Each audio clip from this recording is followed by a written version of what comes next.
This is False Start, a college football podcast for everyone and everyone else. I'm your host, John Buhler, lead writer at fanside.com. I'm joined today by a man who did not get to go to Valhalla this weekend, mostly because he didn't die in battle. A man who did not win a major this weekend, but would most certainly enjoy the finer things in life, such as the expansive menu from the Cheesecake Factory. Cody Williams, content director, fanside.com. I feel God in this Chili's. How about you? Definitely feel God in this Chili's. Shouts to Scotty Scheffler. It's nice to see the criminal justice system working. Once charged with a crime, 1 year later, he's a winning major championship golf. You really like, just storybook stuff out of him. You know, some people are living in Louisville and some people are thriving in Charlotte, and this is false start. We'll leave it at that. But yeah. That's right. So wait, we got God, who's won everything? So what Rory won the Masters. Roy won the Masters. Scheffler's won the PGA. DJ. U.S. Open is next month, and then the Open Oh, Championship will be in July. that sounds great. That sounds wonderful. Maybe Rory will win another one. Also, I forgot he's our peer. He's just but the sun's cooking him, so he looks a little bit older than us. Yeah, it happens. It comes at you quick. I'm assuming that's what this podcast is going to look like here in a couple years. Yeah, the podcast is aging us gratefully and horribly at the same time. But obviously, we fall started. We're gonna start with our lead topic here. We're gonna do some do Host or do Host. So I'm gonna set the table here. Late last week, an article came out from ESPN. I think it was like a PR sort of push for the Seth Wickersham book that's about to come out. I think in September, called like "The Art of the Quarterback" or like "The Art of a Young Quarterback." And your uncle Carl Williams and your cousin Caleb Williams were just saying some stuff about the Bears and did not paint them in a very good picture, but a lot could change in a year. And rather than talk about, what the next Cam Newton is in the NFL, let's talk about the next player who might potentially do this. So, do Host or do Host? Will the Mannings attempt to take control of the NFL draft like the Williamses did? I'm gonna go do Haas two S's just because I have a lot of respect for the Manning family in terms of their smarts, in terms of how they handle the situation. We've talked about it when it comes to, excuse me, when it comes to like the idea of Art staying for 2 more years at Texas. Like that just seems like a Manning family decision that's been made. And like part of it is because they understand what the NFL is looking for right now, which is experience. And so, like, I think they have their finger on the pulse. Yes, I understand that this is what happened with Eli previously. Like, I understand that the Manning family has a history of doing this. But I also think the NFL has changed quite a bit. The media landscape around the NFL has changed quite a bit. And you saw the reaction to this Caleb Williams stuff. Like, were they wrong about the Bears? Because to me, it No. looks like they looked at Matt Eberflus and were like, this dude's not a competent NFL head coach, and he's not. So, like, they weren't wrong at all about the Bears, but like, they still ended up like not really being able to maneuver to this, and like, they still face backlash for this report a year later. So, like, I think the Manning family sees all this, and they're just gonna have to, eat like take their medicine for better or worse.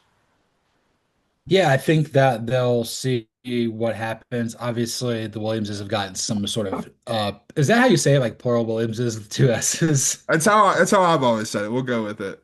Yeah, anything with S's too. So Thomas's, Sanders's, Bueller's Joneses, is the this, Joneses, yeah. Jones is it. There we go. Hell yeah. But yeah, you're right though. The Bears are still very dysfunctional in the sense that they're like, yeah, Matt Eberflus is a good coach. They didn't or a good head coach, great defensive coordinator.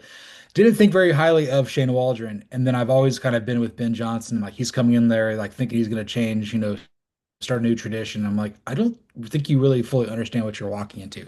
Plus, the majority of every fan in Chicago is exactly like Kevin McCarthy, like just absolutely smothering and put a new pet and their savior and just destroying everything constantly. But Caleb Williams has his best shot of succeeding. Division's really tough, but Hmm. to answer Du Hast, I'm gonna go Du Hast two S's for now. Du Hast one S. No, Du Hast two S's in the future. Du Hast one S right now. Okay, okay. And why do you say right now? Okay, yeah. Okay. Because the Mannings did this before, they're doing it now. They're not going to let Arch Manning enter the draft after this year. Yeah, It's the same thing with Peyton. They didn't let him enter the 97 draft. Like, you want to go play for the Jetty Jets? You want to go effing do that? you do not. And You then do not. obviously they did kind of they did it with Eli where like we're not gonna let you play for the Chargers, but like I don't know who the worst team is gonna be, the Saints, but even then like the allure of Nussmeier potentially is too good to be had. I think that basically it's like they're not gonna like let Arch Manning turn pro after this year, no matter what.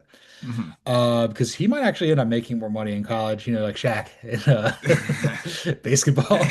And like a certain recipient of a Sleevie coming up a little bit later in the show as well, had he stayed in college. 100%. Yeah, we're gonna roll up the meat sleeves today. Oh my God, my skin is so white. That was frightening. Yeah. But anyway, like but as far as like two S's, like by the time he comes out in the 2027 draft, it will have been decided. Everything will have been vetted. And even if he's not super jazzed about going to this team, like I think the Mannings when Peyton was going to the Colts, like yeah, the Colts don't know what they're doing, but like we'll give it a shot. Right. It was much more like trying to think. It was much more like it wasn't as abrasive, if you will. No, 100%. I mean, like, I think our perception of the Colts now probably poisons a little bit what we thought about the Colts then. Like, yes, they were struggling, obviously, in a very big way, but it also didn't feel like it was an incompetently run franchise at the time. Now that has certainly changed, but like, yeah, I see where you're coming from with this. I guess I look at like trying to control the draft more as not controlling Arch, but more controlling what team he goes to. And like, I think that yes, probably some of the candidates that could be taking a quarterback this year would be unattractive. Like I think the Saints are interesting because like yes, there's the allure of Nussmeier, but then also Archie Manning, obviously a legend in New Orleans.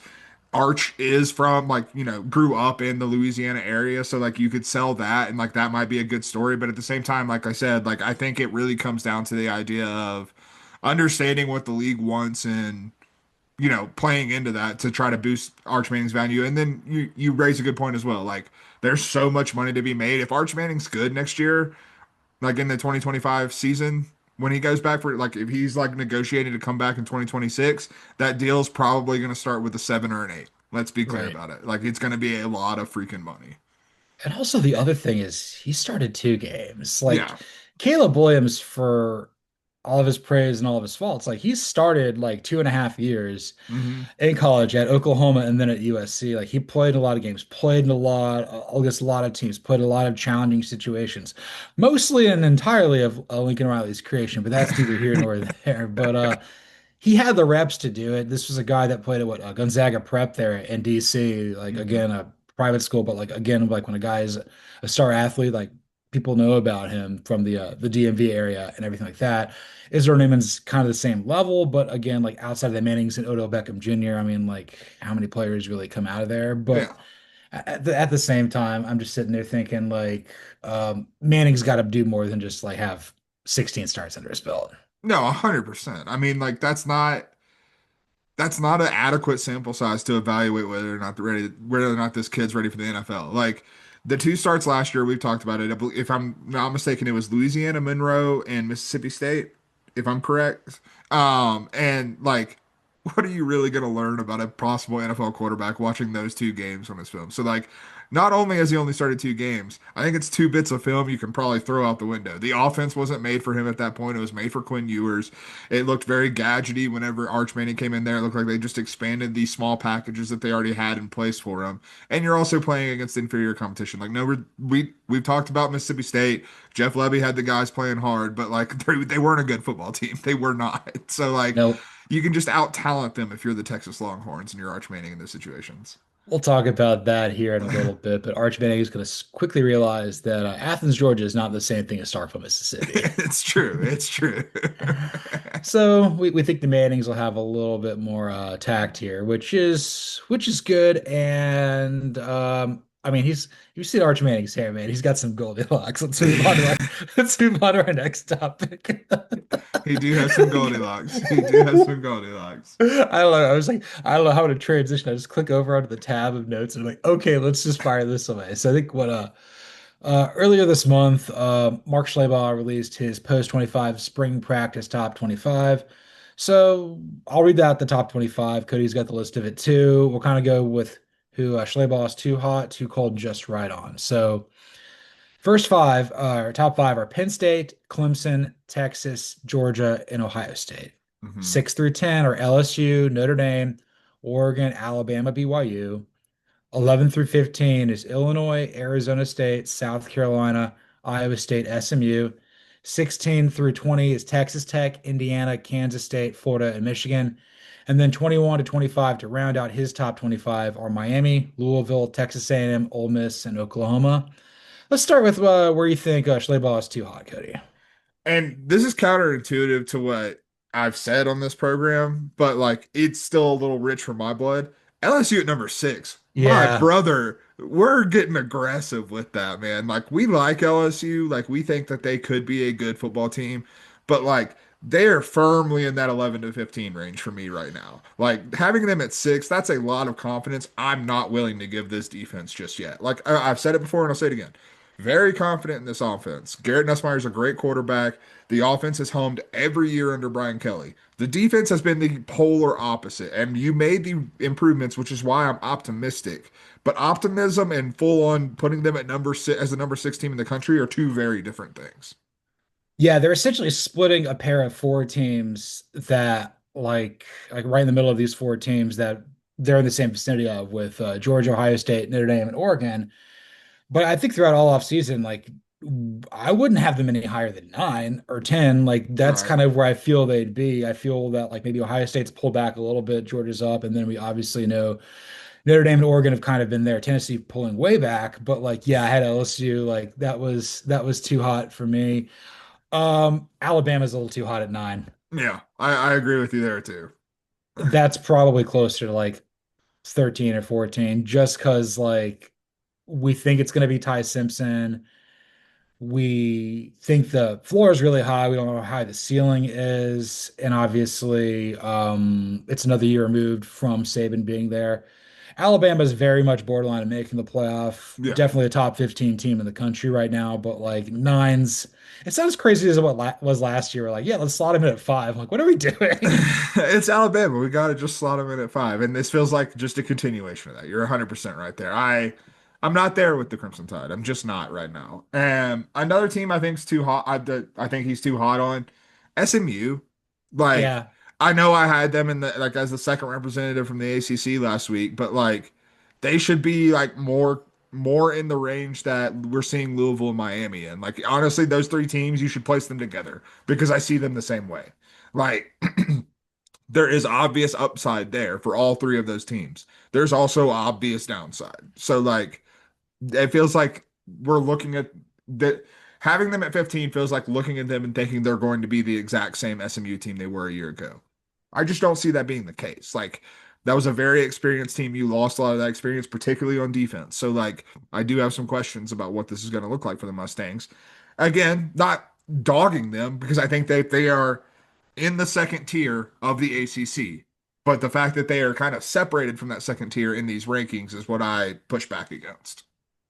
Yeah, I'd have them probably closer to like 18, 19, 20, about where those three teams are. Maybe I'd move a few up. I'll get there probably in a second. But like the cluster's not much. Also, Georgia Tech has nowhere to be found, which you put in the same tier, which maybe they're like 27 or 26. Just a very piss people off. But I had Yeah. I had a BYU as well. I had a two more. I don't know if you had anybody else. Though kind of towards the bottom, like, why is Ole Miss ranked? Like, why are we doing that? I Yeah, I get that. I mean, like, I just think the Lane Kiffin's a good coach, and I think people are really high on what Austin Simmons can do. So, like, we'll see what happens. But it's just kind of more of this, like, we're gonna put them or Boise State at 24, 25, and just see what happens. I mean, yeah, like just looking at Ole Miss and Oklahoma, like I see, I understand the why you could have optimism about both of these teams. I just have enough questions to where I'm like, are we sure these were the right teams for 20 Right, and right. 25? In a way, I almost kind of feel like I trust Oklahoma a little bit more than Ole Miss above those two. Yeah, I mean, like we've seen John Mateer like be good. We like Austin Simmons has a hype train behind him, but like we've not seen it. We don't know if the kid's good or not. I was gonna say this. I wrote this up for fanside.com about last week, and I'm like the whole Cam Ward thing. I'm like John Mateer was better at Washington State with worse circumstances. Like Yeah. in Miami, everything was set up for him to be good, and he checked all the boxes for the most part. And Mario let him down, but like I'm just gonna say like Mateer is a lot better than I think what people are giving him credit for. Maybe that makes Oklahoma a very dangerous team in the SEC. And two teams I think Schleyboss too high on the Big 12 are BYU and Texas Tech. I mean BYU is probably right there with like I would have had. I mean they're ahead of Arizona State and Iowa State. Like I can't get there. And then Texas Tech, like I'm Yeah. trying my best to not be all in on that. I mean, yeah, Texas Tech is, again, this kind of feels like the ACC. Like these teams probably should have been just bunched together. Like make that the like probably like 14 through 11 range. Like that's probably where I would have had these teams. Like I think that's probably right. I know that pushes Texas Tech higher, but like it just Texas Tech is kind of the lesser known commodity of like the three of the contenders at the top of the Big 12 right now. Like you look at Arizona State, you look at BYU, and you look at Iowa State, they're all returning quite a bit. And Right. like Texas Tech is returning quite a bit too, but also it feels like Texas Tech is being vaulted because a lot of the additions that they made, particularly in the transfer portal. The other programs doesn't feel quite as reliant on that. And like we've seen reliance on the transfer portal, we've seen both sides of the coin. Like it's worked out very well. It's also backfired tremendously. Well, I think it's like, is this finally the year that Joe McGuire and Baron Morton really take it to the next level, which we're not rolling out, but at this point we're kind of like, given Texas Tech's history outside of Mike Leach, like I need to Yeah, see you do it first. exactly. Especially, I mean, like we've improved our opinion on Joey McGuire, but like we still have some Yeah, questions. yeah, he still shakes babies every now and Exactly. then. Yeah. All right, who's Mark Schlabach too cold on?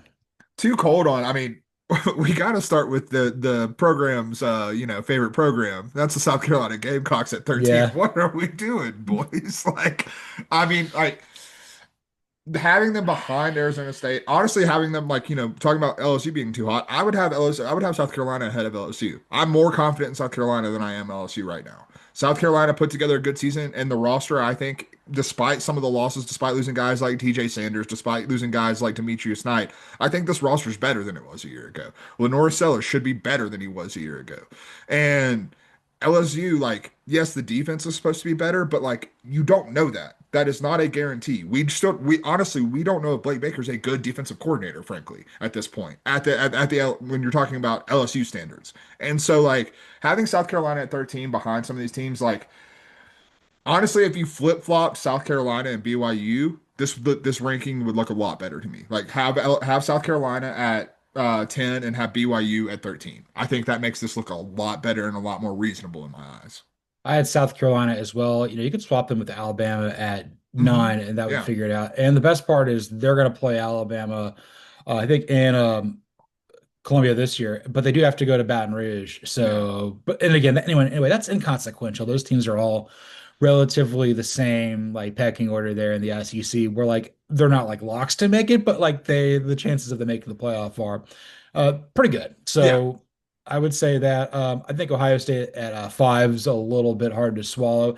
Which I mean, that would say like maybe move Georgia down one, but at the same time, I'm like it looks weird. Like the defending national champion is coming in at 5 behind like 4 other schools of note of quality. But I'm like, this I feel like I mean like not necessarily say you have to rank them 1, but like there was a while there where you and I were like, okay, they're definitely 3. Now Hmm. they're like, okay, maybe they're 4, depending how we feel about Texas. Now that they're starting to be pushed down behind Georgia, I think they're kind of being disrespected here. So I think maybe I would have had them swap with Georgia, but that's kind of, making a mountain out of a molehill. But no, I think that's completely fair. And like Ohio State's probably earned the benefit of the doubt. Like even in years prior to last year when they didn't win a national championship, like they're probably still a top four team in the country every single time. Like whether or not you perform up to that level in the moments that matter, excuse me, the Michigan game, but like whether or not you perform up to that level is inconsequential. Like in terms of preseason rankings, what you look like well, on paper, Ohio State's probably always should be a top four team in the country. That's just where they are as a program. 100%. You have anybody else that's interesting? Yeah, one that kind of stuck out to me, I was looking and I it's hard for me to say if it's too cold or if I'm too hot. Like honestly, that's where I'm falling on this. Indiana at 17 is a little weird to me. Like I think having Indiana behind a Texas Tech, I think having Indiana behind SMU, I think Indiana and Iowa State, Iowa State's at 14. I think those should be a little bit more, like in the same range. Like I think if you had that at 13, 14, or 14, 15, I would feel a little bit better about Indiana. But like I think what we saw last year, I think what we know about Fernando Mendoza, the way you were like, replacing Curtis Rourke with someone who's probably an upgrade from Curtis Rourke, like I think that Indiana has earned the benefit of the doubt enough, and it's like there's been enough promising signs coming out of the spring that like they probably deserve a little bit more respect than this. And like, let's be real, like the schedule is going to be favorable again. Like they do not have like a overly demanding schedule. It's not as much of a cakewalk as it was a year ago, but it's also not what Ohio State and Oregon and these guys are facing. So like I look at Indiana and I'm looking at them at 17 and I'm like, this is it. Like they should probably be a little bit higher because they're going to just rise up because they're going to have another really good season. So I have them as just right. I've kind of been a Okay. newcomer to them, so I'll kind of unpack that here in a little bit. Maybe now. I'll just say it. Like Yeah. I feel like they I love the Fernando Mendoza addition. There's not really that next team. We think it might be Illinois that's going to take that spot of like the fourth team vying for a playoff out of the Big Ten beyond Ohio State, Oregon, and Penn State. We love Kurt Signetti, but there's like a team like this every year that kind of comes out of nowhere. We're all pulling from like a national perspective, and then Yeah. the TCU Horned Frogs of 23 go 5-7. I'm not saying that's happening, but like Indiana might have that in them, but I don't think that it's going to be the case. But I thought 17 is fair, but I can understand you being high on them because like there's other teams out there that haven't shown us as much as Indiana has to this point. Exactly. Like Kurt Signetti's won at every single stop that he's ever been at. So like no disrespect to Sonny Dykes and TCU, but like Sonny Dykes has had a bit of a roller coaster coaching career. Kurt Right. Signetti has not. Kurt Signetti's just been good. And so like the track record of the coach, what we saw last year in his first season when like it took him no time at all to get Indiana not just like elevated to the new heights for the Hoosiers program, but to the college football freaking playoff for the Indiana Hoosiers, like I think we need to respect that a little bit more.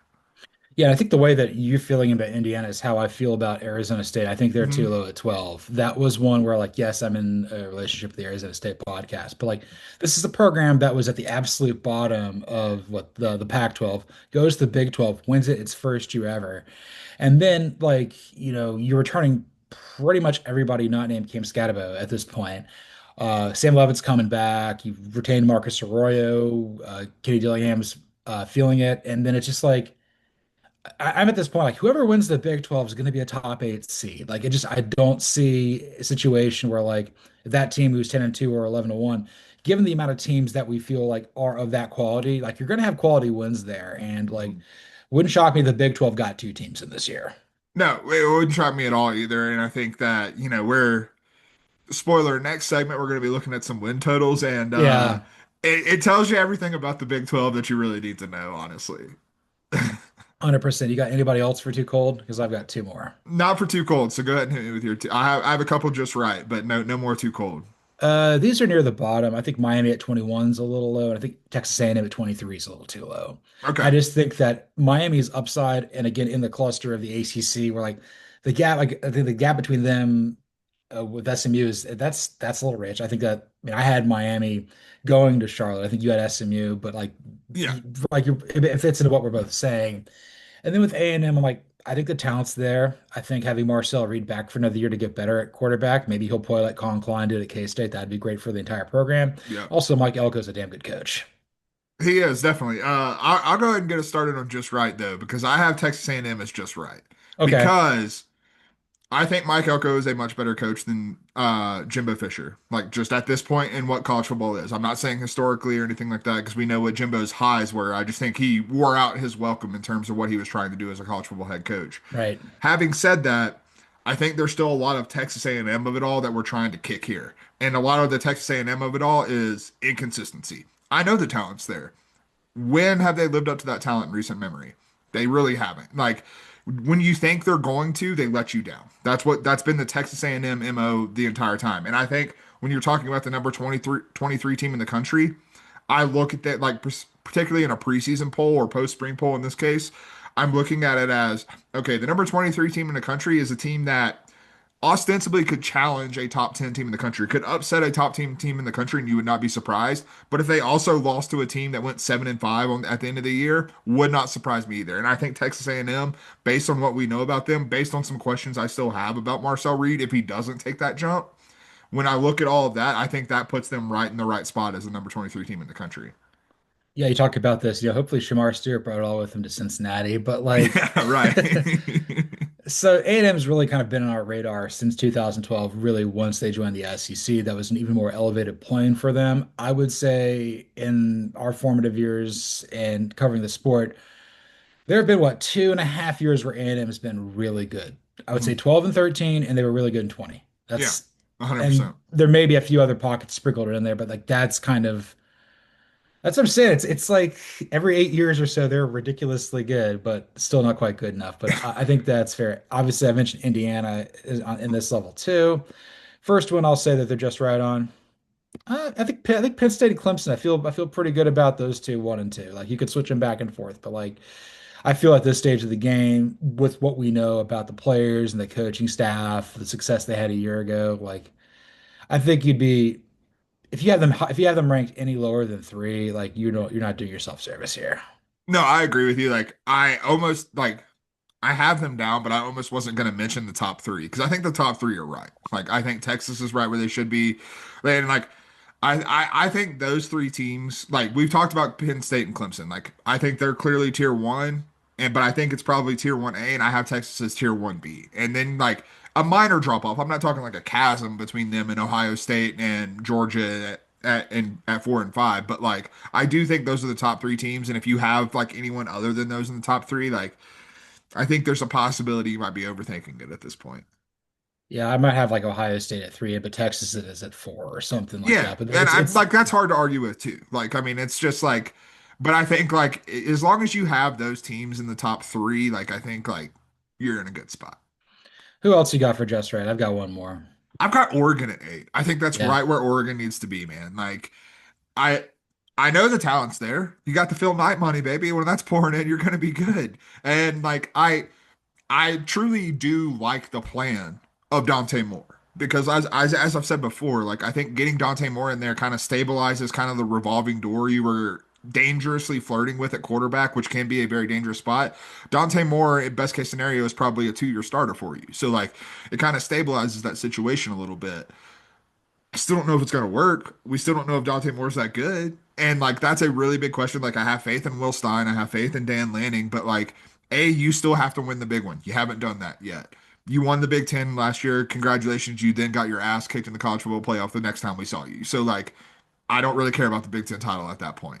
And so you have a lot to prove. You lost a lot, but the talent is still enough there that you're clearly still a top 10 team in the country. So I think having them at 8 where you don't have as where you have more questions about them as you do most of the teams ahead of them, that's probably the exact right spot to have Yeah, Oregon was the team I said. Eight's absolutely perfect because it's oh, that's them. eight. That's a That's snowman. right.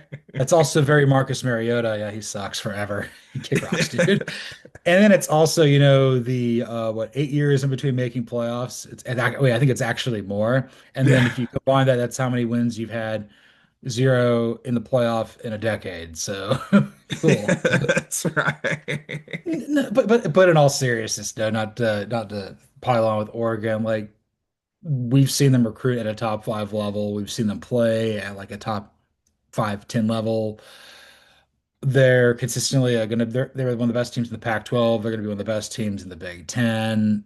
I just if you don't have them like inside the top 10 or something like that, you're just a hater. You're a bigger hater than me, man. 100%. Like, I mean, they're a top 10 team. Whether or not they're a top 5 team is the real question, which they're gonna have to prove to us. Man, they sure are. They're sure definitely gonna have to prove to us. But I don't know if Dan Lanning can read, but I think he saw the line. So it's Yes, on sir. with some I saw the line with some 4 for 4. Brett McMurphy shared out some win totals for the Power Four teams and Notre Dame through Circus Sports. Do you want me to like read through them all, or just do you want to just kind of pick through like ones from each league that we find intriguing? Let's just go ones that we find intriguing. I don't think you're just going to be saying a lot of the same numbers in a lot of these cases. Uh, And like, I feel like it's just going to blend together at a certain point. you know what? That's fair. What stands out to you in the ACC? I think the first thing that jumps out is near the top. Has the second highest win total, but it's only 9.5. And I was curious why that was the case. So I took a little gander at Clemson's schedule. And one thing I do not think I realized is Clemson's schedule kind of sucks, like in a way, like sucks for them in a way that I didn't really foresee. You open the season with LSU, which is a good game, potentially a reason why ESPN is pushing LSU at number six, so you can have a top six matchup for that opening weekend of college football. Putting a little conspiracy theory out there, that's where we've seen ESPN do these types of things before, so I don't think I'm out of bounds to say that. But then you're on the road at Georgia Tech. You're on the road at North Carolina. You play SMU, you play Florida State, you're on the road at Louisville, and you're on the road at South Carolina. That's brutal, man. That's a Yeah. lot of like you're playing basically most of your toughest road games in the ACC on the road. And like I still think that at 9.5, I'm probably still taking the over for Clemson because I think they have separated themselves enough in the ACC. But as an ACC guy, let me go ahead and tell you that many tough road matchups for an ACC team scares the absolute hell out of me if I'm going to be confident in Clemson because nothing more than an ACC team loves than losing a road game that they shouldn't. Hell yeah, brother. But yeah, I had Clemson on here at 9.5 too. I was kind of inclined with the over. I'm like, yeah, they got to play like I didn't really look too much into the games, but like, okay, I'm like South Carolina's going to be good. I'm sure there's something else. But you bring up a good point there. Like, I don't know if Clemson's really got it in them to be road warriors. I think that's kind of the dirty little secret about Cade Klubnik. He's a little bit of a front runner, and that's okay. I mean, like Cam Newton was the greatest front runner of all time, but like there are certain guys out there where like they're just not going to pull you out of the quagmire, and Clemson in a lot of situations is not going to be there. But I'm like sitting there thinking like if this is the best team in the ACC and they're at 9.5. I felt that kind of was a little odd, so I would be more inclined to take the over. Yeah, same here. I mean, like I'm still probably going to take the over. It scares me a little bit having looked at their schedule now and knowing the ACC as well as I do.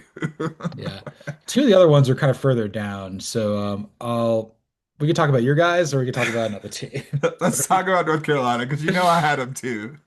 7.5 is like it's I don't know it might be right. I think I'd probably would prefer it to be 6.5 to be Yes, honest with you 100%. because there's just so much noise going on with Bill Belichick and Jordan Hudson. But like we also know that the program massively underachieved last year under Mac Brown. There's better talent there than what was the effort showed on the field. But it just seems like you're mentioning like I think there might be some of the overinflation like we would see there with Colorado sometimes. No, agreed completely. Like I think it is because they are in the news as much as they are, like they're trying to bait people. Like that's truly this seems like, sports books trying to make their money and not going to fault them for that. That's their job. They're trying to make money. They're trying to set a good line and like with the attention that North Carolina has received, that's what this line feels like. Their schedule is easy. Let's be very clear. They're non-conference outside of like they play TCU and UCF, but I still think those are toss-up games. Like North Yeah, Carolina is capable of beating both of those teams. And then it's two cupcakes as their other two non-conference games. So like there's a potential you're coming out of non-con 4-0. But I do not trust this team. I do not trust all of the noise. I do not trust the roster. Like I think this defense has a chance to be one of the worst in the ACC. It's not been good, and I think it's going to be worse. So, like, I have a lot of questions. We don't, and I think like despite my previous optimism that Jordan Hudson gracefully killed for me, but like despite my optimism about Bill Belichick, I never thought it was going to happen in year one. Like, and I also like I have optimism despite reservations. We have no idea what Bill Belichick college football coach looks like. right. We don't know what that looks like. And the last time we saw him in the NFL, the Patriots were dog water. So like I don't know, man. Like, there's a lot of ways this does not work out. There's a lot of ways where North Carolina not just doesn't get to 8 wins, doesn't make a bowl game. Like, that is absolutely in the cards right now. Well, I think you gotta split those two Big 12 games with UCF and TCU. And I Yeah. think again, I don't really know how the ACC schedule works down, but like all of your traditional rivals, I would say outside of Duke, like that's probably the best team you're going to play with Darian Mensah coming in. I think Duke will be pretty good. Maybe that tier below Georgia Tech, like maybe they could work their way up Yeah. there. But like Wake's going to be awful, and then NC State's kind of in the mud too. Virginia is trying to come out of the mud. Right. So yeah, North Carolina. I feel like I would have been much happier if they were at 6.5. The Agreed. other one I wanted to throw there is a Syracuse at 5.5. I think that they're better than that. Yeah, I mean, I understand you lost Kyle McCord, but dude, Fran Brown seems like he knows what he's doing, man. I have a lot of faith in that man right now, and I, if it's between at 5.5, the question is, do they make a bowl or do they not? I'm gonna trust Fran Brown to make a bowl game like that, just point blank. Well, you get Steve Angeli to transfer in from Notre Dame. You get Jonte Cook to come in from, I think, Texas at that point too. And then you're Wherever he was at this point. wherever he was at this point. The point is Ellis Robinson knows talent, so does Fran Brown. The other thing is your first game of the year is going to be in Atlanta versus Tennessee with Joey Aguilar. And Joey Aguilar will be fine. I think he'll be better than what people say, but like he might actually become beloved in Knoxville just because he's not Nico Iamaleava. But like that game went from like a certain win for Tennessee to very much up in the air, and it's also basically made Georgia probably move up. It's like, okay, Georgia's hardest game this year is going to be in Knoxville. I don't think that's the case. No, I agree completely. That's a Syracuse feels like it's on a lot more stable footing than Tennessee right now. And like if you can pick up that win, like truly, if they pick up that win, like I'm gonna go ahead and lock in the over for this. Like I think if you beat Tennessee, because it feels like the Tennessee name brand value is baked into the 5.5. Whereas if you're just looking at what Tennessee is, this win total is probably at 6.5. Then it's like I mean, if you play Miami again, I wouldn't bank on them beating Miami again, but like you did it before, you could do it again. I just think that Fran Brown's really got this thing going. Agreed. Don't lose to Syria, don't lose to Stanford again. That would be really Always helpful if you don't lose to Stanford, who, just for the people at home, the win total set at 3. So, shouts to Frank Reich. Anybody else stand out for you in the ACC? Uh, Florida State sitting there in the middle, kind of hiding it with a 7 win total there. Did they not go 2-10 last year, Bueller? Look, I think you and I are both like they're going to be markedly better than they were a year ago. They have a quarterback who can play. They got an overqualified offensive coordinator in Gus Malzahn. And even if it's just hurry up and run, let's go, boys. It's better than whatever the hell they were doing there with Alex Atkins and God forbid, what was that? What Adam Fuller was their DC. It Yeah, was yeah, just, yeah, just yeah. just like some pillow fight nonsense. Just make contact with them. Don't worry about tackling them. Just make sure you get a body on them. We're just thudding today, boys. That's what we're That's doing. right. It's a collision sport, not a tackle sport. Yeah, Florida State might be a little high here. Uh, It made me laugh because you're like North Carolina, okay, that's probably a little high, and then Florida State, and I'm like, hold on, the same Florida State that we just watched, like, create, like, I think Florida State probably does make a bowl game. You can still make a bowl game and not get to 7 wins. That's the thing. it'd be like that. Let's look at the Big Ten. So first one I'm going to say is Penn State 10-2, the trifling school. Just so, I mean, like I said, sports books and odds makers, they know what they're doing, man. I think why that's intriguing to me is it basically says like, yeah, this is probably my pick to win the national championship right Yeah, now. But they also think the bookmakers are like, it doesn't matter if and when or wherever they play Ohio State, they're going to lose to the Buckeyes. So like, I feel yeah. like that's baked into the line too. But like, Penn State's as big of a lock as is, and if they don't live up to expectations, it's going to be awful look for James Franklin this year. Yeah, no, the backlash is going to be brutal. I mean, I would argue that they exceeded expectations last year, Right. and the backlash against James Franklin was still I'd, there. I'd have them at 10.5 personally. Yeah. Yeah, I think they're absolutely deserving of being like Ohio State and Oregon are at 10.5. And like having Penn State not at the same level, particularly as Oregon, like that's weird to me. That doesn't that doesn't compute for me. No, then Ohio State's got to play, but Michigan, they got to play Penn State, they got to play Texas. I was Ohio about to say State's they got got to to just play make it. Texas. Yeah, that You're not winning all three of those games. you're not. You're 100% not. I don't know which ones you're losing, but you're not winning all of them. Hmm. Who else you got, or who do you Uh, got? I'm going down to the bottom, and I think we might be able to say goodbye to our friend Mike Loxley because Maryland's sitting there at 4.5, brother. And I got no arguments against it, man. I think it's absolutely the right line. Like, I don't think the question, like, you would have to exceed the win total by a game and a half to get into a bowl game. And, like, I truly don't see them being able to do that. Like, I don't, like, you look at this team, you lost Billy Edwards Jr. in the transfer portal. I just had like Mike Loxley has severely underperformed for years at this point, and like I mean the writing feels very on the wall for the Turtles right now. Yeah, and then it's like what Edwards goes to Wisconsin, though a team who's just like really been a disappointment in the Big Ten the last year or so. Yeah, you gotta get to 6 wins here, and we all know that you have to win your September games because hashtag turtle up. That's Not looking not looking very promising there for Mike Locksley. We'll talk about what. him Let me in a look little at their bit. non-con. Let's see who Maryland's got in the non-con Yeah. this year. They had I think when I was writing about this, I'm blanking on their name, but their quarterback battle, like you got to go with the young guy. You got to go with the new guy coming in to kind of revamp this because like they've had good quarterback play with Talia Tagovailoa, Billy Edwards and stuff. Like they can always throw the ball. They just can't play a lick of defense or be any bit physical in a lot of part of the year. The only game, I think the only Big Ten game they won last year was like a thriller with USC, again, the other finesse team. So I think they should be able to go 3-0 in the non-con with this murderer's row that they've got lined up.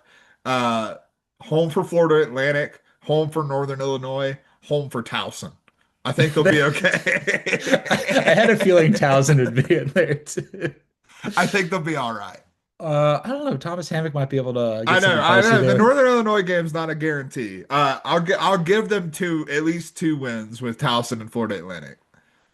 And I mean, like, they can really only go up from here with Florida Atlantic with Zach Kitley, but Zach Kitley's like 30. Like, we'll see And, what he can and also, like you arrive in Boca Raton, like I'm giving him a year for the culture shock of do. he's experiencing Yeah, currently. The St. West Texas brother. But yeah, No, not at all. uh, the two other ones I had, Illinois at 7.5. I think that's really low. I agree. And just because maybe we're overhyping it, but like I feel like there's other ones ahead of them, like Michigan at 8.5, like Washington, USC. It's like that doesn't sit right with me. I think Illinois 8.5 would be probably where I would go with them. I agree completely. A team who has the same win total, who I think is probably a little rich. Shouts to our boy Dylan Raiola in Nebraska sitting at 7.5. Got some questions. Yeah, What Nebraska's recent history says that they can win 8 games? Not quite sure at this point. no. And like you and I have both expressed some reservations about Dylan Raiola. I think he's a talented kid, but like I'm not sure. Like we haven't seen the signs of him putting it all together yet. And like he's young. I'm still giving him, if he comes out this year and is a completely different, more mature player, great. I want Nebraska to be good at football, but there is no recent evidence to say that that's going to be the case. I mean, he's a mega talent, but I think he's kind of suffering with some of the stuff that hurt Spencer Rattler, where it's like you're not really a leader of men. I think your personality is just a little. He's too quirky. I think Yeah. Rattler was an a-hole, but he turned it around a little bit. But like, you can be a mega talent, but not everybody is this. Like Jay Cutler didn't have this. Jeff George didn't have this. Right. There's players that just try to think who else is out there. There's another quarterback or something too, where like their personality is just not really built for it. I mean, honestly, you mentioned him earlier. Like, I don't think Mariota is necessarily built for it. No, no, like Jameis Winston's a little, but he can rally people, but he's also goofy.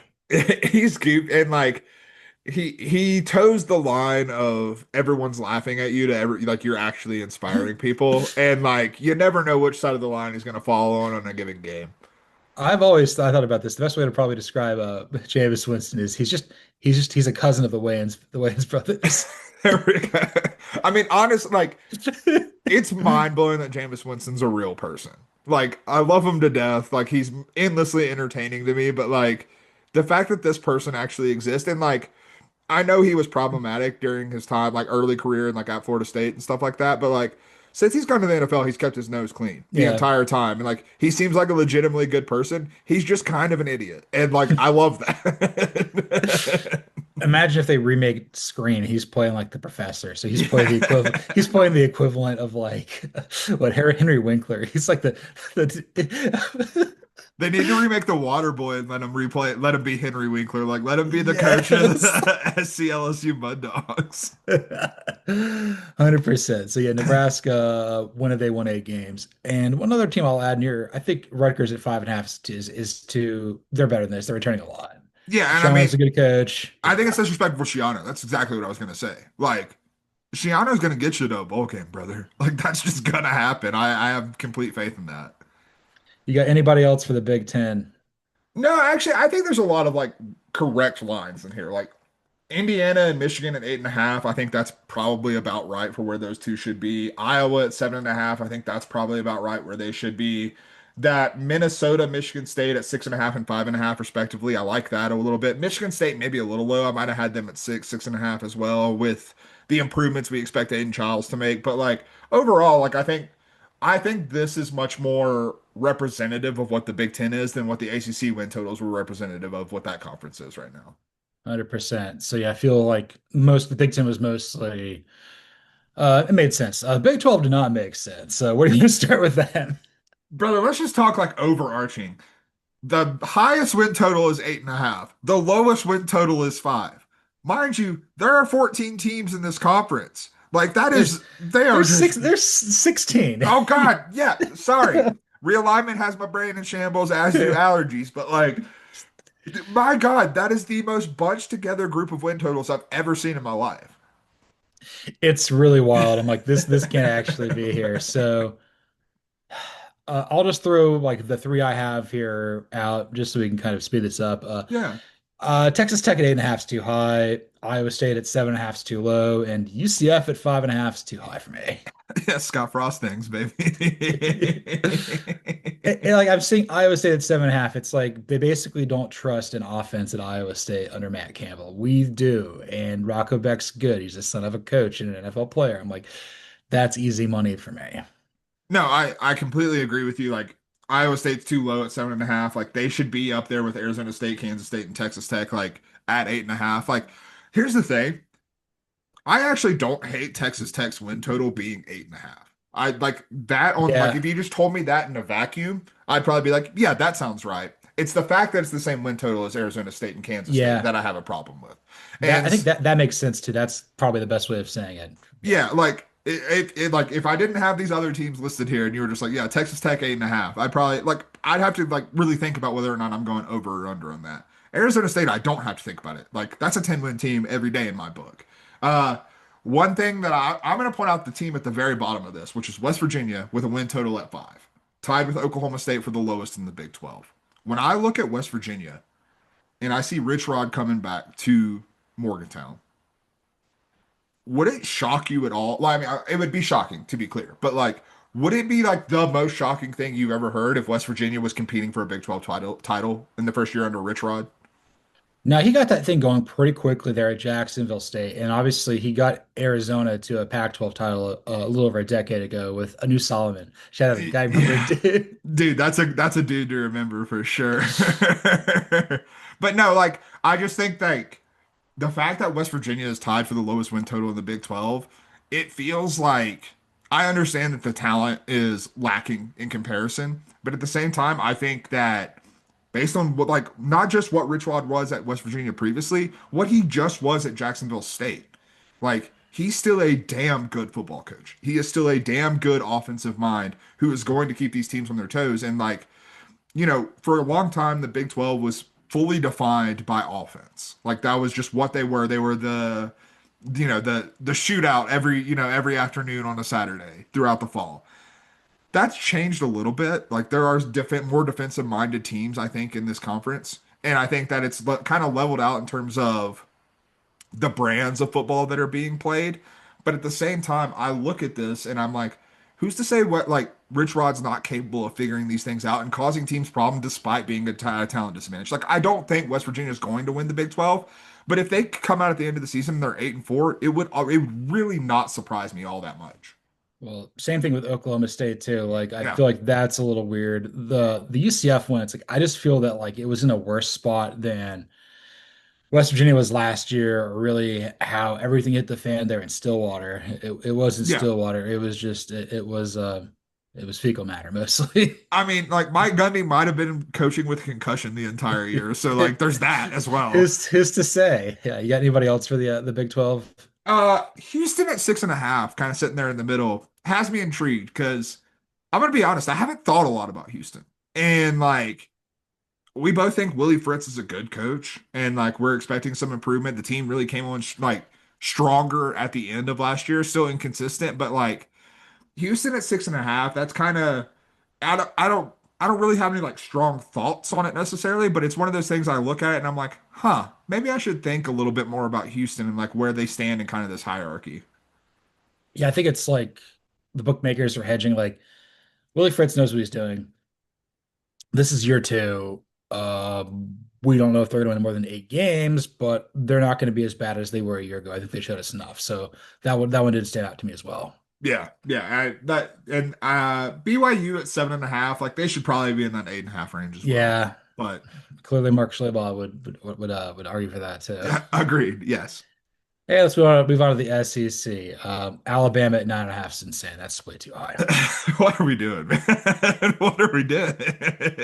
You got to play South Carolina. You got to play Auburn's going to be much improved. You got to play LSU, I believe. You're probably going to beat Tennessee. And imagine if you don't. Yeah, I mean, would be hilarious. Let's be clear about that. And but like, Oh, you got to play Georgia and Athens too. yeah, like I mean, you You're look. probably going to win that, but that's okay. I think that when I'm looking at this, like, no, like I don't even mean this as disrespectful as it's gonna sound to Alabama. They're not as good as Georgia and Texas, and you play equally as tough a schedule as those two teams. So like, I would much rather have Georgia and Texas on the over there. Like, it's just it feel that more than any of these, that feels like a name brand bet. Like, as a Dallas Cowboys fan, I will never place a wager on the Dallas Cowboys to like win the Super Bowl or anything like that. Not just because I'm protecting my mental health, but also because like the odds are terrible because they are the most publicly bet team in the country. That's what this feels like to me. Like if you put Alabama at 8, everyone's going to bet the over because they're Alabama. And it's probably Right. going to hit because Kalen DeBoer is still a good coach. There's still enough talent on this team that you can probably fall ass backwards into 9 wins. Putting them at 9.5, like that feels like baking in the Alabama of it all and not actually looking objectively at like how that stacks up with a Georgia, with a Texas, frankly, like with an LSU. Like it doesn't compute quite right. So yeah, I mean, you could beat Georgia again. You may not. You'll probably beat Tennessee because they're pulling back. But then it's like, okay, LSU could be really good. What's to say that you're going to make sure you're going to beat Auburn again? Maybe I don't know if you lost. I think you beat Auburn. It doesn't matter. Yeah, you beat Auburn, and you could lose to Oklahoma again. That's within the realm of possibility Oh, too. absolutely. Oklahoma's a lot better team than they were last year. That's for damn sure. And what if you lost to Florida State in week one? You're gonna win that game. 7.5 win total, baby. Or 7 win total, excuse me. You know, can't count out Florida State. Yes, one of the other ones I found intriguing is Tennessee at 8.5. It's like it's the dichotomy of you've had a terrible spring, but you also play an absolute joke of a schedule. Agreed completely. Like it's well, it really comes down to what you think of Joey Aguilar. Like I'm very low on that. So I mean, you know him probably more than me playing at App State. So what was he? Was he good? Fine?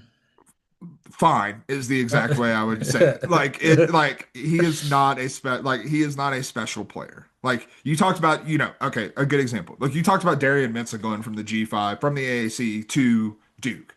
I think that's the level of college football he should be playing at. I think Joey Aguilar might be playing a little above his skis. Like he is a Sun Belt quarterback. That's what he is, and that's what he always should have been. The fact that Tennessee is going after him at this or is like banking on him, like frankly, like just knowing what I know about Joey Aguilar, I'm still not convinced that he's going to be the starting quarterback. Like I think there is a very real chance that one of the either the redshirt freshman or McIntyre, the true freshman, like wins the starting job just because like yes, Joey Aguilar gives you experience, but like in terms of upside and talent, it's not there. Like he is who he is at this point. 100%. And the other one I had was South Carolina at 7.5. What are we doing? That's too Everyone low. hates South Carolina. Maybe there's a chance we're wrong, but I really don't think we are. So No, no, like they play a tough schedule, but everybody else has to play in Lenoir Sellers. And you got anybody else for the SEC or I, anybody? I'll miss at 8.5. Yeah, I just don't. I'm not there with the Austin Simmons love, man. Like I'm just not in the same way. Like I'm not trying to pick on Ole Miss. I do like I've said it many times. I think Lane Kiffin is a phenomenal football coach. But you got to have the dudes to win, and I'm not sure that they have the dudes to win. They lost a hell of a lot of good players.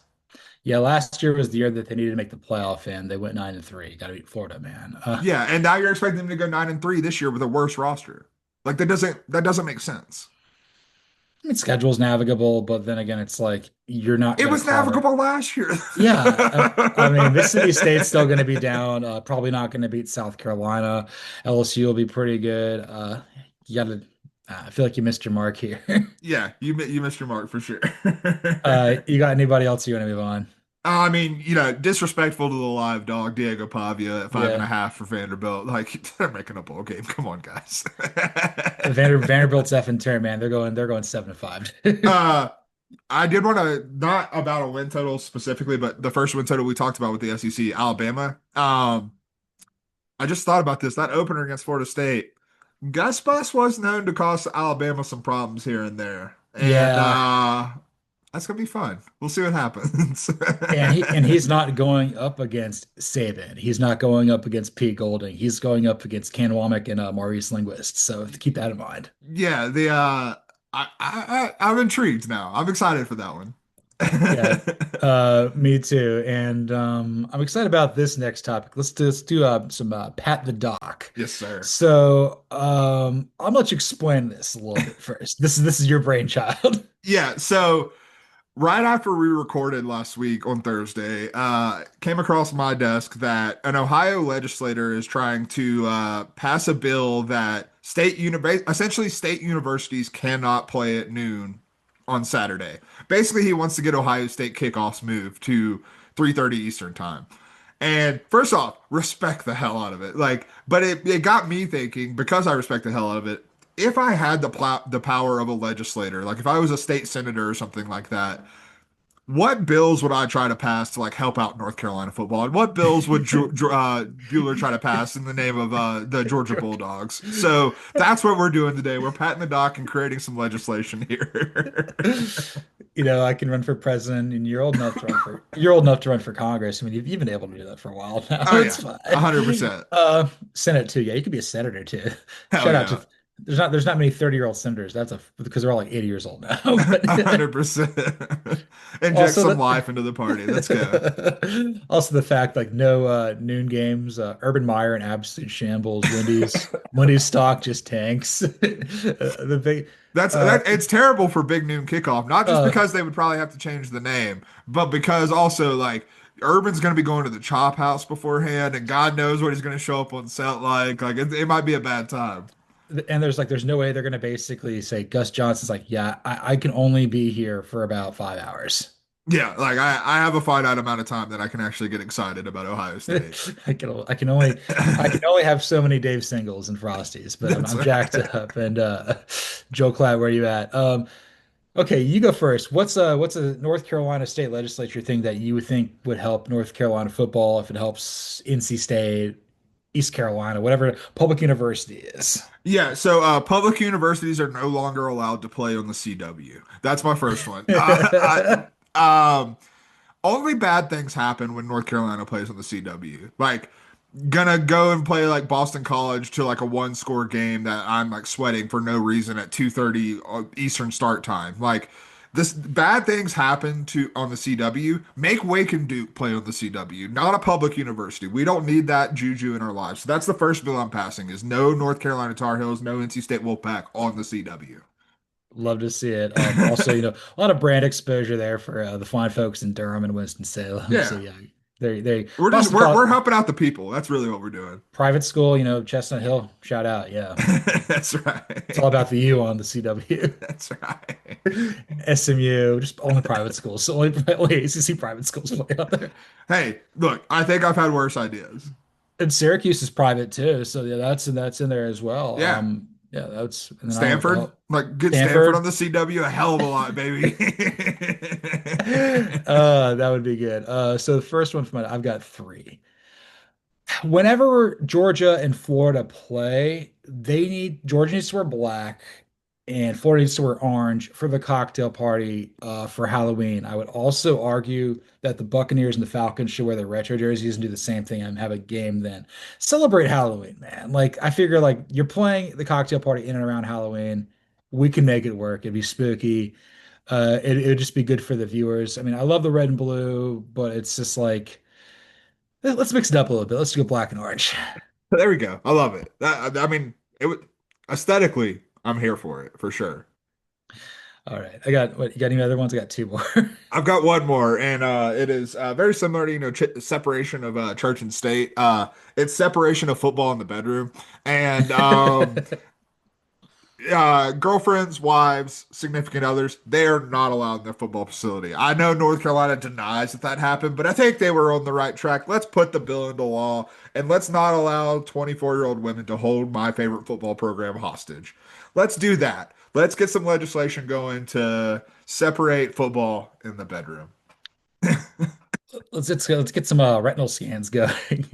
Please, please. Or I need it to look like Mission Impossible getting into Kenan Stadium. That's what I need. Ethan Hunt, eat your heart out. Also, like maybe they prick your middle finger like they do in Severance, and Yeah. that works out great for everybody but Drummond. We'll just leave it at that.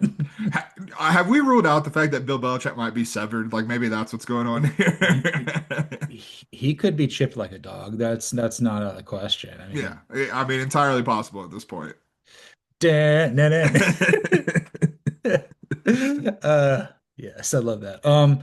So two other ones. These both involve Alabama schools. The first one is Georgia can also accept a forfeit at home in Deep South's oldest rivalry because Auburn doesn't win between the hedges, not since the Bush administration. Like if they wanted Auburn to give them an L, Georgia gets a win. It's a 1-0 victory. It really helps out the Georgia defense. Offense take a hit. That's fine. We know it's all about defense. And, we stay healthier and Auburn stays healthier. They're not going to win anyway. I figure like if they want to throw that their way sometimes, like just give us a heads up. I like it. Yeah, if you both need a bye week, you're a little banged up. It makes perfect sense. Yeah, for the record, Auburn hasn't won in Athens since 2005. Love it. Love it. And the second one here, and I don't know how this works, but if Georgia is the number one seed heading into the SEC championship game, there should be legislation in place to prevent Alabama coming to play them at number two. Like it does, unless like I don't know how it would work. Like they could be like, okay, they could put like, okay, we're gonna play Texas instead. Okay, we're gonna play LSU instead. We're gonna play somebody else we can actually beat. So maybe it's like, if Georgia beat Alabama during the regular season, oh, we don't need to face them again. Maybe that's the clause there. Or like, Alabama has to have 10 wins on their schedule to do this. There has to be some sort of way in there so we don't have to play Alabama in the House of Horrors. That is the Big Body Bands. Protect us from Alabama and the big body bins where they become superheroes every early December. I've told you this before. I think I mentioned this off air. I used to think that the Georgia Dome was cursed. I used to think that there was something really awful that happened in one end zone back in 1864 when Sherman burned Atlanta down. I'm like, something really nefarious happened there, and like we're dealing with a poltergeist. I mean, not out of the question. Not out of the question at all. So if like your charcoal briquettes don't light or like your tent falls over there in the Home Depot backyard, that's why. Now you know. Now you know what's happening. Now you know what's happening, and I don't think you guys know what's about to happen here. We're gonna roll up the meat sleeves here with our next topic here with the Francis Xavier Biff Poggi Braund meat sleeves. We are hulking out of them. We're gonna hand out the freshman 15. So we've got 15 awards to hand out from the springtime. All these are based off of our segments. It's absolutely wonderful. Do you want to do the odds? You start first. All right, we'll start with the dude soiled Oriental rug because where's the Money Lebowski award? Goes to our boy Brett Belima, locking up a big extension with the Illinois Fighting Illini, baby. And the rug really tied the room together, but so will the $7 million that he's going to be making over the next few years. Could you imagine dunking Brett Bielema's head into a toilet? No, honestly, probably one of the most impossible feats on the planet, right there. He definitely has like an Oriental rug or a Persian rug that he lays down and listens to like bowling on cassette. In the office at the Illinois football facilities, for sure. Uh, Brixley Goody room, dad's vibing out. It's MMJ hang time room in there, no doubt about it. Uh, Trying to think of his favorite MMJ song is probably like highly suspicious. Dude. Oh God. He He just calls is players into his office for a meeting and it's just They're just jamming out. He's like, Coach, do you want to talk about anything? Nah, man, you just need to get your vibes I right. got a peanut butter pudding surprise for you. Oh, suspicious. And I don't know if Pat McAfee has the attention span to listen to MMJ, but he wins the Rick Perry Good Bowl Award strictly because we found out through Rich Rodriguez that he wasn't given a curfew at West Virginia. They didn't think that that was worthwhile. I love that so much. And Rich Rod loves him more than any son he'll ever have, for sure. Oh my God. Next up, we've got the Nelly It's Getting Hot in Here award, and that goes to our boy with the 4.5 win total, baby, Mike Loxley. We love to see it. Yeah, he probably should have been fired after last year, man. It's not going well. He's getting cooked. This turtle's getting cooked on the sidewalk. People are thinking like, what the hell's happening to Kermit the Frog? And Jim Henson's like, I died for this. It's not going well there in College Park. We'll just leave it at that. Not at all. And I mean, it's probably not going very well in hell for Harvey Updike, but the Harvey Updike It Don't Mean Enough award, that's going to go to Oklahoma head coach Brent Venables, who I remember back in the day we said like, yeah, I fought for my meals. I've been fighting for my job every day. Every job, every year is an absolute struggle. I'm going to call the plays, and we thought the vibes were really bad in Oklahoma. Got some flack from Sooner fans, and now we've kind of made a turn here, mostly because Jaden Zackott came in.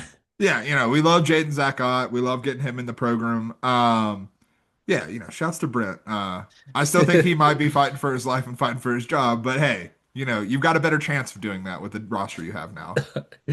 Yes, he fought for his meals. He is living in a teenage wasteland. Also living in a teenage wasteland is our next award winner, the Chris Jenner You're Doing Great, Sweetie Award. That goes to the Stanford Cardinal. Frank Reich is your head coach, man. Like just digest that for a minute. We mentioned this like last year, like Stanford was the least talked about power forward team on our program. And then the Troy Taylor scandal came out. Bernard Muir resigns as the AD probably because of this. Andrew Luck comes in to fix this. He fires him. He brings in his former head coach. Stanford's in a really, really bad spot. It's I just dark hope that, times. I mean, at this point, like you got to just try to like maybe win 3 games and then see if you can hire like one of your own. Hire Tavita Pritchard, hire Ryan Walters, and just try again. I mean, hell, I expect Andrew Luck to be just like the Stanford Hold czar on. at some Hold on. point. Troy Walters, not Ryan Walters. Troy Walters, the receiver. Yeah, the Oh yeah, Bengals. yeah, yeah, yeah, yeah. Yeah, but no, don't bring Ryan Walters in here. No, No, we've seen how that works out. Purdue can attest. Don't do that. Don't do that. no, no, no. We can attest to that, and I can attest to this. The winner of this year's the Brett Yormark's WWE belt, that's going to go to Scott Frost for coming into the Big 12 with a big raise, and he's going to win 4 games. Hell yeah, brother. No place like home. Who says he can't go home? Apparently me. Someone should have told Scott Frost, that's for sure. Actually, no. Someone should I don't Scott Frost, get your money. Someone should have told UCF. Let me rephrase that. Oh God. And someone should have told Quinn Ewers that there's a lot more money to be made in any college stop that he could have taken other than being a seventh round pick to the Miami Dolphins. The winner of the CJ McCollum I'm Trying Jennifer Award goes to Quinn Ewers for foregoing what was reported, I think, about $8 million to be a seventh round pick and have a rookie contract worth less than that in total. As a human being, you're either living or you're thriving, and he's living. He's trying to battle Zach Wilson for his NFL livelihood. What a time to be alive. I mean, in fairness, in the world of fighting uphill battles, that doesn't feel like one. So, like, if my NFL life depends on me beating out Zach Wilson, I'm liking my chances. And speaking of fight uphill battles, we gotta hand out the guy who's the king of fighting war on 2 fronts. The Jim Harbaugh Big Ten Energy Award. That's gonna go to former Ohio State defensive coordinator, new Penn State defensive coordinator Jim Knowles. Just there was there's never been a coordinator, I mean, not even Mike Bobo, that's just elicited quite a reaction here with our readership and viewership. Yes, Jim Knowles is just like we know exactly what the people want whenever we talk about Jim Knowles. The fact is like, yeah, they wouldn't let me go to a parade, so I'm gonna take 3.1 million and go to Penn State. Just wonderful stuff that we're seeing. Like I want him to just lean into being the villain that Ohio State fans think he is. And like, I don't know where Penn State, Ohio State is this year, but if it's in Columbus, whenever they go to dot the I want Jim Knowles telling the Penn State defense to go out there and tackle the band. Like, I want full heel turn from this. I think it is Columbus because last year was just like the huge Yeah, embarrassing you're failure for right. Andy Kolnecki at State College. You're right, 100%. Yeah. So I need the Penn State defense going out there and tackling the guys that are trying to dot the I for the band. Like, I full heel turn. 100%. Yeah, it's some guy wearing Abdul Carter's number 11. Stick City's a place. Go dot that I boy. Mark Slayback dotted the I on Tigers when he ranked LSU number 6, but we're gonna give them the Noel and Liam Gallagher award, the definitely maybe award, because we think they might be good, but they might also not be. They're definitely maybe kind of good, but they're definitely not the number 6 team in the country. I can assure you of that. Yes, trying to find the right team here. Indiana, I think, was this initially last year. It ended up giving to South Carolina, Mizzou 2 years ago. It's Illinois, like those sort of teams fit that mold. But I was also thinking about this. Like, we know Garrett Nussmeier is good. We know Brian Kelly's a good head coach. We're not so sure about Blake Baker as a defensive coordinator. Follow me on this. His last year at Mizzou, they were still playing East and West games, Mhm. and Mizzou benefited tremendously from playing the SEC East. That's a really good point, and like I know that East and West is no more, but like all of LSU's traditional rivals are West teams. So like, the locked in games, you're still basically playing a West schedule at this point. I mean, like Florida and maybe Kentucky. Yeah. Like You yeah, don't play Georgia that frequently. yeah, like you're in a good spot right now. You're in a good spot right now, and I don't know if Brad Doherty's in a good spot, but whether that's in the paint or in the cockpit, the 7 foot tall NASCAR and NBA North Carolina legend with the we do more than shoot hoops and turn left toward. We got to give that to Chapel Hill's favorite couple. That we talk about on this show. There's other ones out there too. Shout out Kenny, but the Bill Belichick and Jordan Hudson, yeah, just dominating the news. Yeah. That's all I have to. I don't know if Bill Belichick can turn left at this point because I don't know if Jordan Hudson allows it. Like maybe she's not an ambi turner, so she doesn't allow Bill Belichick to do it either. Yeah, he's the JB Pruitt. He's a hand model. What if Bill Belichick was a hand model? Would be incredible. Just like modeling rings, it'd be great. I mean, it's better than being the Pedro Scalfa, the derriere extraordinaire. It's true. It's true. God, North Carolina football's making me every one of my sports team is just making me miserable right now. So Yeah. that's a fun place to be. I feel charred like Cole the Ock. We're gonna go the charred Cole the Ock costume. We're giving that to our boy Tate Ratledge, baby. Of course, the This absolute vibe king. Yeah, these five ones are really important. These next five, like this is the guy that like epitomized most likely had Homer Hickam qualities. Oh yeah. Like, yeah, Tate Ratledge, he basically learned from Lawrence about hanging drywall and living down in the mine. Oh, 100%. Like, dude looks like he was born in the mines. Like Bane, I was born in it. Like he was born in the mines, ready to come out there and just be beef meat. He's everything that Biff Poggi wanted the guy to be at the school, just like hanging drywall, knock down the drywall, hang it again. Just It honestly, Tate Ratledge is who Biff Poggi thinks he is. And Tate graduated with honors, like valedictorian at Homer Hickam. Just that, the fact we haven't made a 69 statue with him is incredible. But yeah, he definitely is Homer Hickam material. Put the 69 Tate Ratledge statue outside a frat house in Georgia. Like that's where it needs to go.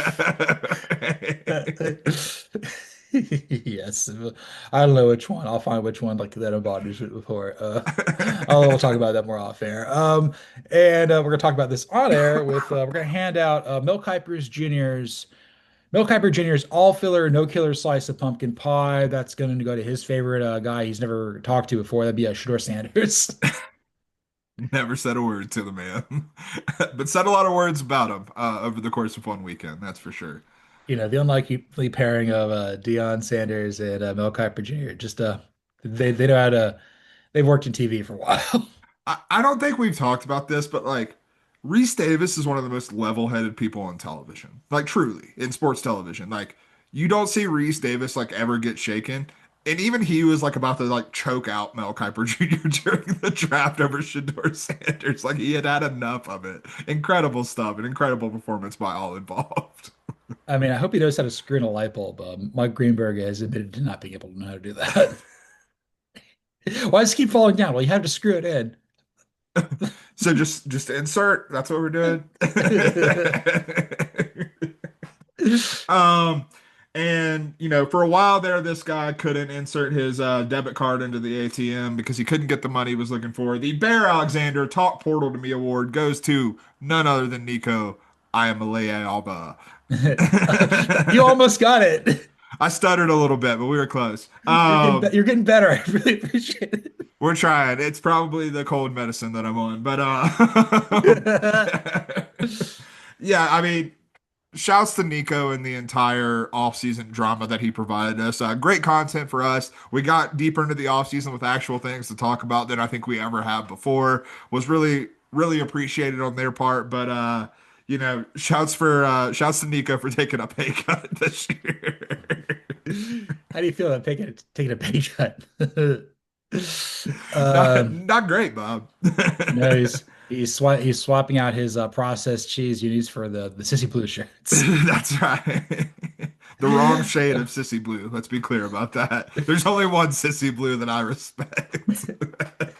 It's the color of the sky, not your eyes. That's right. We are going to do that this offseason. We're going to do a film study where we're going to bring on a guest and we're going to talk about famous games. Oh yeah. The LSU Sissy Blue Shirt game will be one of the games we'll do. Gotta be. The penultimate one here, I'm going to hand out the slot presented to you by Jim Leahy and a Drinky Poo. Uh, I don't know if Jeremiah Smith, well, he's not of age or if he's about that, but like he's just past the click. He helped Ohio State win a national championship. He's returning his true sophomore year as the undisputed best player in college football. Might win the Heisman before he turns pro, either this year or next. It wouldn't shock me if he won the Heisman over somebody named Arch Manning. No, not at all. And I mean, fully deserving. Like, I don't think I've ever seen a true freshman come onto the field and just be the guy.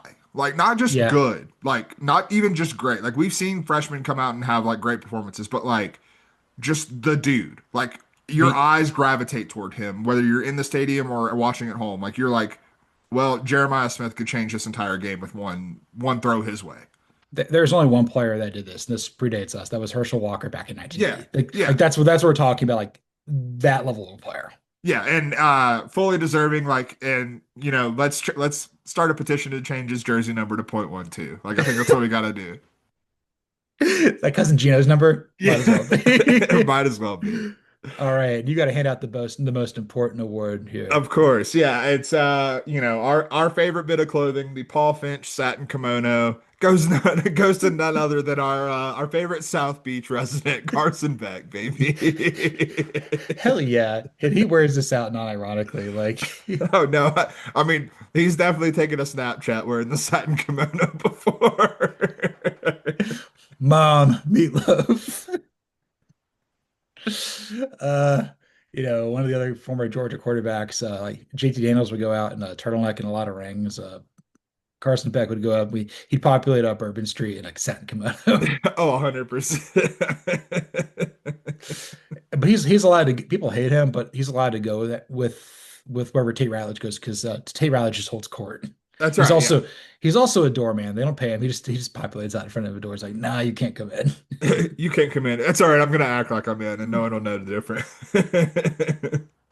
Yeah, he acts like I can read his student ID. Or you show me your student ID, you can get it. It's fine. Are you a person? All right, you're in. Let's go. You're fine. Tennessee, the letters are all over the place. There's 26 of them. That's way too much to expect anyone to learn. I only know six plays, just like Dev can, and we're not doing just like Dev Kane here. We're not. Although we will probably have to do one for Tame and Paula at some point, but we're gonna do the less I know, the better here. Finish the show up here. God, the Sleevies are good. That That's what always I good. Always hits the right funny bone, man. So at the end of every like semester, or we'll do it after summer school and stuff like that, like what do we learn? What do Mhm. we get the most right? What do we learn the most? What are we going to keep getting wrong? So about spring practice, what were you the most right about, Cody? I think the most right about I preached that Penn State, like the one thing that was keeping me from being like all in on what they could do in 2025 was they needed to improve the wide receiver core.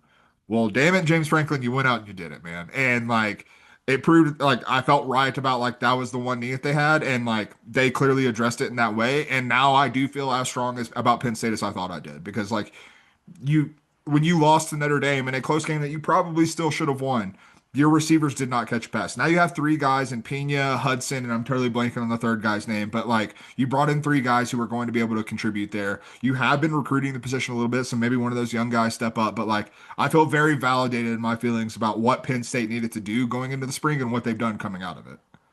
100%. So mine's a little bit off for that. I feel that Penn State and Clemson deserve to be at a class their own at top of college football right now. Yeah. And I would also argue that Georgia, Oregon, and Notre Dame, they're in that next class that's headlined by Ohio State. So that's the upper crust there of college football right this instant. Yeah, 100%. Okay, what did you learn the most?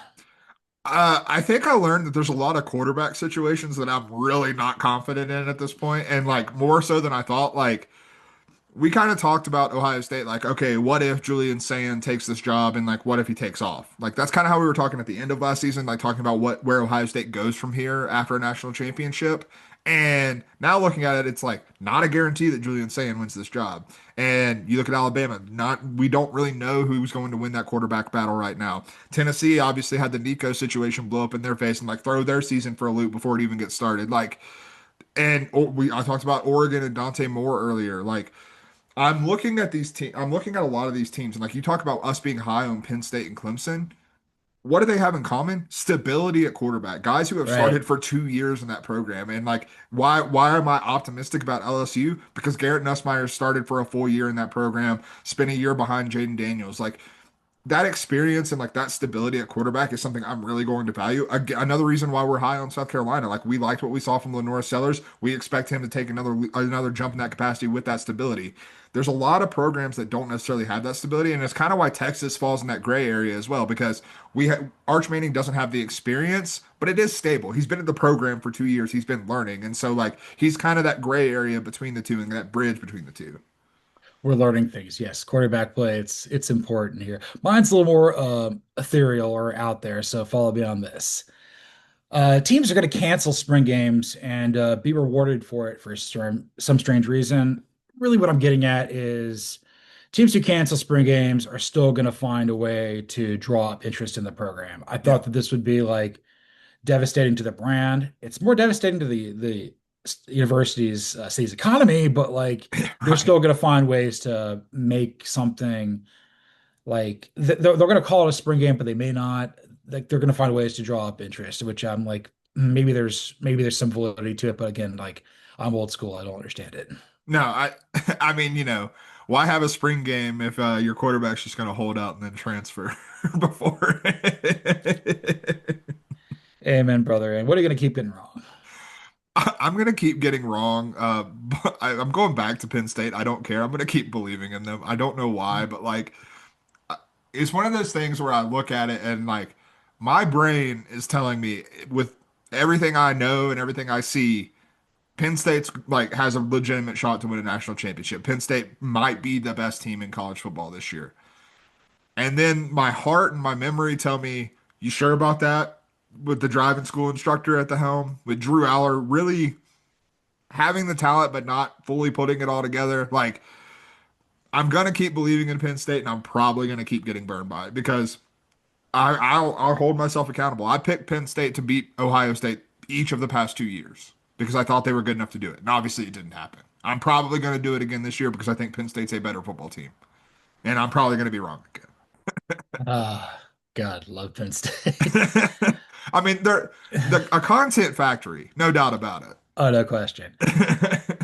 And wrap this show up, what I will get wrong. I'll fail to accept that college football players are of a different generation now and that they are more likely to get the bag And also just like the whole idea of transferring after spring, which I thought was blasphemous, apparently is becoming vogue. Like I was completely stunned that like that many people hit the portal. But again, the game is more transactional, and I'd be like, oh no, let's sit up here, let's have some school pride. Apparently, that doesn't matter School anymore. pride, baby. School pride has died. School pride has died. And this was episode 176 of False Start. You can follow me, John Buhler, on Twitter at the X at Buhler118. You can follow Cody Williams at the Sizzle20. You can follow the show at CFB False Start. Please have False Start Pride, not School Pride. Oh my God. False start pride. 5-star review. Uh, Shout out to Vinny Versace subscribing and becoming a starter. We'll send you an email. We'll let you know where to get the tattoo. Yeah, it's on your ass. So like I'll go and tell you. It's Everest the Yeti dunking a basketball and there's no hoop. We'll just leave it at that. Uh, Watch like 2 points, baby. 2 points.